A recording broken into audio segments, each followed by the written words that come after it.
So we have a new liquor inspector, as you know. A couple months ago, I think that he just got hired.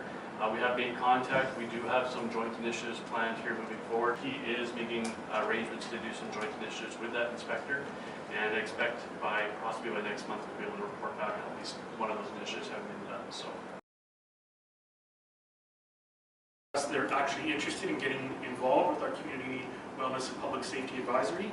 So once we're up and running that again this fall, they would like to get involved and possibly have a representative on that advisory committee to work on some of our issues.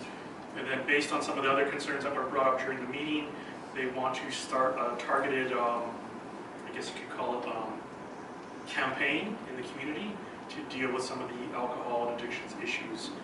So they have a public education team that will be reaching out to the city to be working with us, and I assume that's what the RCMP was alluding to as well tonight, to try to address some of the issues together.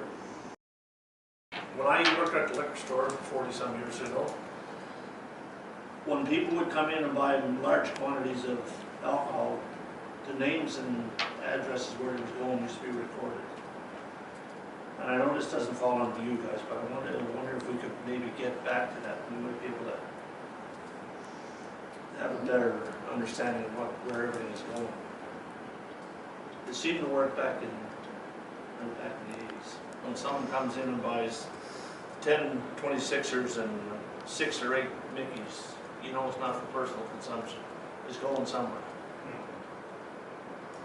That's where I was going with that.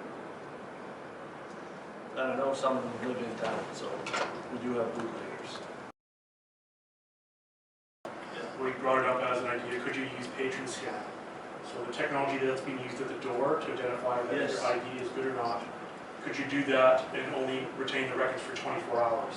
So that you're not really punishing someone or tracking what their consumption is over multiple days. That's probably turned into some sort of human rights issue.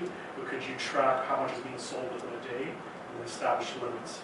So that was something they were interested in talking to us about, but none of us, it sounded like we need to get a legal opinion on what would be legal or not. I think it was a very good meeting that we had. They seemed to be, not understanding at the beginning, but then saw more of our concerns of what we are. Because we were worried about the closing of the office. So they've tried to reassure us that there'll be more bodies actually out on the street, possibly. And we have to advocate for that. We have to push and show them why too, so that there definitely is a community component there to push for service.